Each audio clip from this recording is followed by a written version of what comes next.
8 जून 2022 बुध का दिन था। नाजरीन, कर्नाटक के मांडवापुरा में एक नाल थी, बेबी को नाल। नाजरीन, यहाँ पे एक बंदा घूम फिर रहा था। नाजरीन, ये टूरिस्ट प्लेस था, यहाँ पे लोग घूमने आते थे, इसलिए वो बंदा भी आज के दिन घूम रहा था पिछले टाइम। नाजरीन, नहर थी, नहर के बीच में एक दरख्त टूटा हुआ था जो आधा नहर के अंदर गिरा हुआ था और आधा उसका तना बाहर था। अब उसके तने के साथ कोई चीज अटक रही थी। वो बंदा दूर से देखता कि ये क्या चीज इसके साथ अटक रही है, लेकिन उसको नजर नहीं आता। फिर वो बंदा करीब जाता है। जब करीब जाता है तो डर के मारे उसकी चीख निकल जाती है। नाजरीन, फौरन पुलिस को कॉल की जाती है। पुलिस आती है, आके देखती है कि ये क्या चीज है। तो वहाँ पे नाजरीन ग्रामी एक लड़की का नीचे वाला धड़ होता है। जी हाँ, कमर से उसको किसी ने काट दिया होता है और नीचे वाला जो इसका हिस्सा होता है वो इस कनाल में इस दरख्त के साथ अटका होता है। पुलिस जो होती है इस डेड बॉडी को ऑटोप्सी रिपोर्ट के लिए हॉस्पिटल भेज देती है और नहर कर्मचारियों को मंगवाया जाता है, रेस्क्यू की टीमों को भी मंगवाया जाता है, नहर की सफाई करवाई जाती है और सारी छानबीन की जाती है कि कहीं किसी झाड़ी के साथ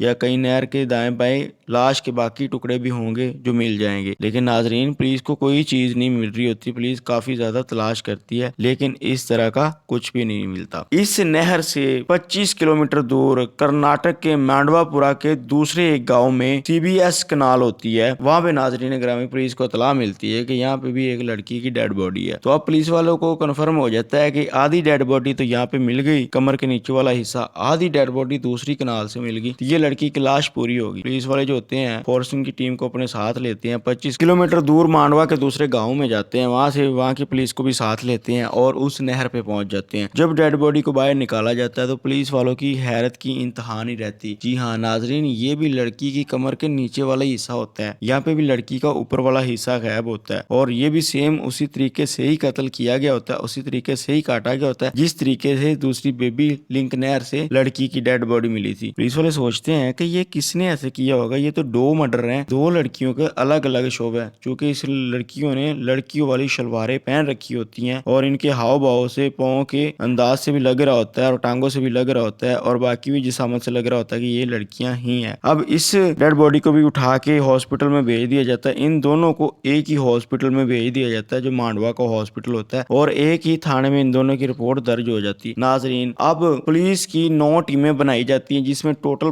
45 पुलिस वाले होते हैं। जो एसएसपी होता है वो अपनी टीम को टास्क देता है कि किसी भी तरीके हमने ये पता करना है कि ये लड़कियां कौन है, किस जगह पे रहने वाली हैं और इनके मर्डर क्यों हुए। हमने ये सारा केस हल करना है। लिहाजा वो टीमों को ग्राउंड फ्लोर के ऊपर फैला देता है। लोग जो होते हैं इन्वेस्टिगेशन करना शुरू कर देते हैं। कुछ लोग जो होते हैं वो कैमरों को एग्जामिनेशन करना शुरू कर देते हैं। कुछ लोग जो होते हैं जितनी भी थानों में कर्नाटक के जिला में जितनी भी मिसिंग कंप्लेन थी सबको इकट्ठा करना शुरू कर देते हैं और कर्नाटक के दाएं बाएं जो जितने भी जिला थे वहां से भी सब मिसिंग कंप्लेन को इकट्ठा करना शुरू कर देते हैं। यूं नाजरीन ग्रामी 1016 लड़कियों की मिसिंग कंप्लेन जो होती है वो मिलती है। पुलिस वाले जो होते हैं बार बार हर लड़की घर जा रहे होते हैं, जाके पता कर रहे होते हैं कि आपकी लड़की कब गायब हुई, कब मिली या नहीं मिली, किस तरह के उसने कपड़े पहने थे, किस इलाके में गई थी, ये सारा कुछ पता कर रहे होते हैं। नाजरीन ग्रामी, पता करते करते जून के आखिरी दिनों में पुलिस का एक कर्मचारी चमनराज नगर में जाता है। वहां पे एक लड़की की मिसिंग कंप्लेन होती है जो कि 5 जून को मिसिंग कंप्लेन दी होती है और यहाँ पे उसके घर जाके पता करता है तो पता चलता है कि 3 जून को इनकी लड़की अपने घर से निकली थी जॉब ढूंढने के लिए और 2 दिन इसके घर वाले इंतजार करते रहे लेकिन लड़की वापस नहीं आई और 5 जून को जाके घर वालों ने एफआईआर करवा दी कि ऐसे हमारी लड़की घर से निकली है लेकिन अभी तक वापस नहीं आई। नाजरीन, इस लड़की का नाम होता है गीता उर्फ गोडी। इसकी उम्र 32 साल होती है। पुलिस वाले इसकी तस्वीर देखती हैं, जिस दिन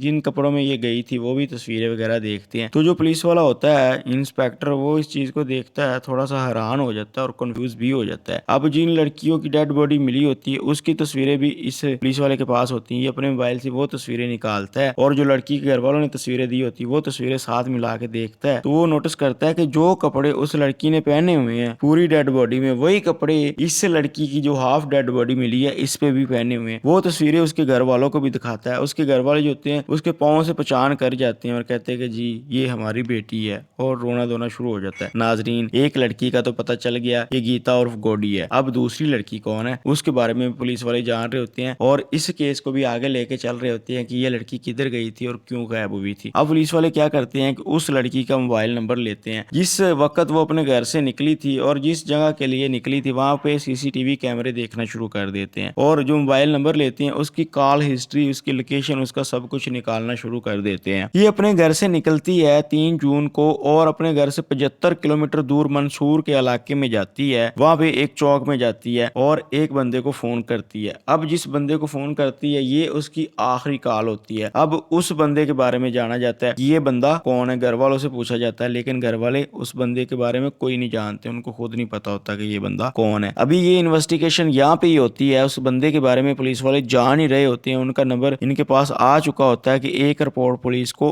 और मिलती है कि बंगलोर के एक थाना में 2 मई 2022 को एक लड़की की FIR दर्ज होती है जिसका नाम होता है कुंबा और ये लड़की अपने घर से 1 मई को निकलती है और अपने घर वापस नहीं आती। यहाँ पे इसके शोहर ने FIR दर्ज करवाई होती है, उसमें वो एक बंदे का नाम बताता है टी सीधा लपक्का, लेकिन हमें इसे सीधा लपक्का बुलाना होगा। नाजरीन, अब ये होता है कि पुलिस वाले जो होते हैं वो तो ये केस ठंडा पड़ चुका था दूसरी लड़की का, वो तो गीता के बारे में इन्वेस्टिगेशन कर रहे थे, लेकिन अचानक इस लड़की का केस उभर के क्यों सामने आया और गीता की इन्वेस्टिगेशन वहां पे ही क्यों रुकी हुई थी, वो आगे क्यों नहीं बढ़ रही थी। तो नाजरीन ग्रामी, यहाँ पे एक चीज दोनों में कॉमन थी और वो ये थी कि ये जो गीता थी इसके मोबाइल से जो नंबर निकला था उसका जो नंबर था वो इस सिद्धाल पक्का के ही नाम था और दूसरी तरफ ये जो लड़की कुंबा गायब हुई थी इस लड़की का नाम जो बता रहा था उसका शोहर कि जिस बंदे के पास ये काम की तलाश में गई वो भी सिद्धाल पक्का ही था। यानी कि दोनों मर्डर केस में दोनों लड़कियां जो गुम हुई थी उनमें एक ही लड़के का नाम सामने आ रहा था। अब ये सिद्धाल पक्का कौन है, पुलिस इसके बारे में इन्वेस्टिगेशन शुरू कर देती है। उसका जो नंबर गीता के मोबाइल से मिला था और अब उसका नंबर इस कुंबा के भी मोबाइल से मिल जाता है। इस वजह से पुलिस इस दोनों के कत्ल में जो होते हैं नंबर एक ही इस्तेमाल होया होता है और एक ही बंदे का नाम आ रहा होता है, उसको तलाश करना शुरू कर देती है। मोबाइल की आखिरी लोकेशन निकाली जाती है, मोबाइल से उसका एड्रेस निकाला जाता है तो वो निकलता है बंगलुरु के डुबा इलाके का। पुलिस वाले अब बंगलुरु के डुबा इलाके में जाते हैं और 4 अगस्त 2022 को इस सीतल पक्का को जाके गिरफ्तार कर लेते हैं। नाजरीन, जब ये गिरफ्तार करते हैं इस डुबा के इलाके में तो यहाँ से इसके पास से एक लड़की भी बरामद होती है जिसका नाम होता है चंद्रकला। अब पुलिस वाले जो होते हैं वो पूछते हैं कि तुम कौन हो, इसके साथ क्यों रह रही हो, तो वो अपने बारे में कुछ भी नहीं बता पाती, इसलिए पुलिस वाले इसे भी साथ लेते हैं और लेके आ जाते हैं अपने थाने में। अब पुलिस वाले इससे पूछते हैं कि हाँ भी बताओ वो लड़कियों को तुमने क्यों कत्ल किया और तुम्हारा उनके साथ क्या लिंक था। तो वो कहता है कि मैंने उनको कत्ल नहीं किया, पुलिस तो मुझे ऐसे ही फंसा रही है। मीडिया को भी वो यही बयान देता है। लेकिन जब पुलिस वाले अपनी इन्वेस्टिगेशन तेज करते हैं और उसको कहते हैं कि सच बता दो वरना हमें और भी काफी तरीके आते हैं बनाने के, तो वो बंदा टूट जाता है और मान जाता है कि हाँ उन दोनों लड़कियों को मैंने ही कत्ल किया था और खाली उन दोनों लड़कियों को कत्ल नहीं किया, उन दोनों से पहले एक और लड़की को कत्ल किया था जिसका नाम था पार्वती। पुलिस पूछती है कि अब ये पार्वती कौन है और तूने इनको क्यों कत्ल किया था और कैसे कत्ल किया था, पूरी स्टोरी हमें सुनाओ। तो पूरी स्टोरी कुछ यूं होती है कि ये लड़का जो होता है ये पीछे बंगलुरु के डुबका का रहने वाला होता है और वहाँ पे इसकी बीवी होती है और अपने बच्चे भी होते हैं। ये वहाँ पे अपनी जिंदगी गुजार रहा होता है मेहनत मजदूरी करके। तो ये मंसूर में आता है काम के लिए, तो वहाँ पे इसकी मुलाकात चंद्रकला से होती है। अब चंद्रकला जो होती है वो खुद भी एक अच्छी लड़की नहीं होती, वो डेरे के ऊपर काम करने वाली होती है और 2 नंबर धंधे से अपने पैसे कमा के जिंदगी का गुजर बसर कर रही होती है। तो आहिस्ता आहिस्ता इन दोनों को मोहब्बत हो जाती है, क्योंकि ये भी डेरों के ऊपर जाता है, ऐसी लड़कियों को मिलता है, तो ज्यादा मुलाकात करने की वजह से इनको मोहब्बत हो जाती है। मोहब्बत होने के बाद ये चंद्रकला को उस डेरे से भगा के ले आता है और यहाँ पे बंगलोर में आके रहना शुरू कर देता है। ये चंद्रकला को पूछता है कि तुम यार किसी और तरीके से भी मेहनत मजदूरी कर सकती थी, तुमने यही काम क्यों चुना। तो वो कहती है कि इसमें मेरी मजबूरी थी, मेरे साथ धोखा हुआ था। तो वो पूछता है कि कैसा धोखा और किसने धोखा किया। वो अपनी स्टोरी सुनाती, धोखा कुछ यूं हुआ था कि मैं अपने गाँव में रह रही थी, लेकिन मेरे गाँव की लड़कियां जो बाहर काम कर रही थी दूसरे शहरों में, उनसे मेरी अक्सर बात होती थी। वो कहती कि यहाँ पे आ जाओ, हम तुम्हें काम पे लगवा देंगे। इसलिए वहाँ पे मेरी 4-5 सहेलियां थी जो गाँव से बाहर शहर एक में ही इकट्ठे काम कर रही थी बंगलुरु में। तो मैंने उनसे राब्ता करके उनके पास आ गई। जब मैं उनके पास आई तो उन लोगों ने मुझे डेरे के ऊपर भेज दिया और 2 नंबर काम करवाना शुरू कर दिया, क्योंकि खुद भी वो इस तरह का ही काम करती थी, इसलिए मुझसे भी वही काम उन लोगों ने करवाना शुरू कर दिया। तो अब जब एक दफा मैं यहाँ पे आ गई, मैं वापस जाना चाहती थी, लेकिन वो मुझे ब्लैकमेल करती थी कि अगर तुम वापस गई और ये काम छोड़ा तो हम तुम्हारे घर वालों को बता देंगे, गाँव में तुम्हारी इज्जत खराब कर देंगे। इस वजह से मैं कभी फिर वापस नहीं गई और इस धंधे कमरे में पढ़ती रही। अब ये लड़का जो होता है ये उन लड़कियों का नाम पूछता है कि कौन सी वो लड़कियां थी, तो वो 5 लड़कियों के नाम बताती है और 2 लड़कों के नाम बताती है। अब ये क्या करता है कि ये इसके साथ प्लानिंग बनाता है कि हम इन लोगों को सबक सिखाएंगे, और यूं नाज़रीन ग्रामी ये कर्नाटक के रामनगर में आ जाते हैं और यहाँ पे एक किराए का मकान लेते हैं और रहना शुरू कर देते हैं। नाज़रीन पीछे इसकी बीवी और बच्चे होते हैं, ये उनको तो एक हिसाब से भूल ही चुका होता है, और ये ऐसे करता है कि ये मंसूर में जाते हैं, जाके वहाँ पे एक लड़की से राब्ता करते हैं जिसका नाम गीता होता है। उसको कहते हैं फोन के ऊपर, ये जो चंद्रकला होती है ये तो बिल्कुल राब्ता नहीं करती, बिल्कुल किसी को नहीं बताती कि मैं इस तप्पा के साथ हूँ। तो ये तप्पा राब्ता करता है और मंसूराबाद में गीता को मंगवाता है कि तुम जो है आ जाओ, मैं एक बड़ी अच्छी जॉब में एक कंपनी है मेरे पास, मैं तुझे उस कंपनी पे मैनेजर लगवा देता हूँ। तो 3 जून को वो इससे राब्ता करती है और राब्ता करके इस मंसूर में आ जाती है। मंसूर में लाने के बाद ये उसे घर लेके आता है, घर लाने के बाद ये उसको पकड़ता है और उसको काट देता है। खंजर तो इन लोगों ने पहले ही बड़े बड़े बाजार से मंगवा के रखे होते हैं। दरमियान में 2 पीस करते हैं दोनों मिलके। पीस करने के बाद दोनों अलग अलग बैग में दोनों पीस को भरते हैं। भरने के बाद आगे उनके ऊपर सब्जियां वगैरह रख देते हैं और छोटा छोटा सामान रख देते हैं ताकि कोई देखे भी तो ऊपर से उसको सब्जियां वगैरह नजर आए। और यूं ये दोनों बाइक के ऊपर बारी बारी जाते हैं और एक लिंक नहर में इसका नीचे वाला हिस्सा फेंक के आ जाते हैं और दूसरा जो हिस्सा होता है ऊपर वाला वो करीबी जो जंगलात का एरिया होता है वहां पे फेंक के आ जाते हैं। अब ये ऐसे करके मंसूर से निकल जाते हैं। मंसूर से निकलने के बाद बंगलुरु चले जाते हैं और बंगलुरु जाके ये कुंपा से राब्ता करते हैं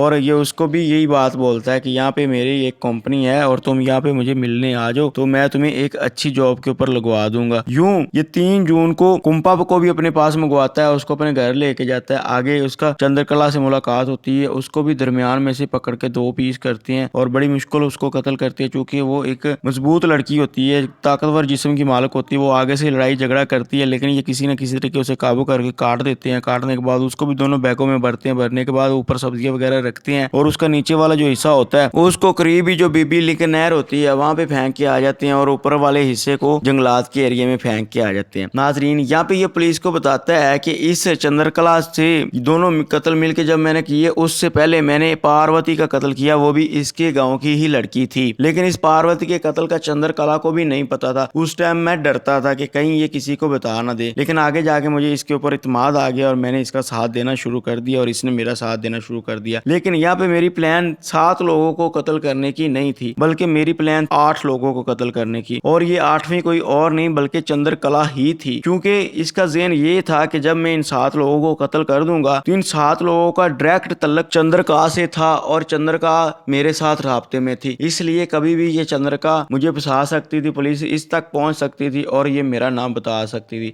इसलिए मैंने 8 लोगों को कत्ल करने के बाद इसको कत्ल करने का इरादा बना रखा था। लेकिन पुलिस जो होती है वो मौके के ऊपर पहुंच जाती है और बाकी के 5 लोगों को बचा लेती है और ये 3 लड़कियां जो थी वो तो पहले ही इसके हाथ से कत्ल हो चुकी थी। इस चीज का जब चंद्रका को पता चलता है तो वो भी हैरान रह जाती है कि कैसे मुझसे इतनी मोहब्बत करने वाला मेरा ही कत्ल करना चाहता था। लेकिन यहाँ पे सोचने वाली बात ये है कि जब ये चंद्रका का भी कत्ल करना चाहता था, उसके साथ ही नहीं रहना चाहता था, उसको भी मौत से नवाजना चाहता था, तो इसको जरूरत ही क्या थी कि उसके पीछे लग के बाकी की 3 लड़कियों को कत्ल करने की, क्योंकि मोहब्बत तो इसको उससे थी और मोहब्बत को भी कत्ल करना चाहता था। लिहाजा बेहतर ये था कि ये उससे पीछे ही हट जाता है। खुद के बच्चे थे, खुद की बीवी थी, उनको जो है जमाने में रुलने के लिए छोड़ दिया और खुद एक लड़की के पीछे लग के 3 कत्ल कर दिए और बाद में उससे भी इतनी मोहब्बत थी कि उसे भी कत्ल करना चाहता था। अब ये लड़की भी गिरफ्तार थी चूंकि इसने भी कत्ल में उसका साथ दिया था और 2 कत्ल जो थे उनकी लाश को ठिकाने लगाने में भी इसने उसका साथ दिया था, इसलिए ये अब दोनों जेल के अंदर है। इनका ट्रायल चल रहा है लेकिन अभी तक कोई फैसला नहीं है। जैसे ही कोई फैसला आएगा मैं आप लोगों को लाजमी बताऊंगा। मुझे इजाजत दें, अल्लाह निगहबान।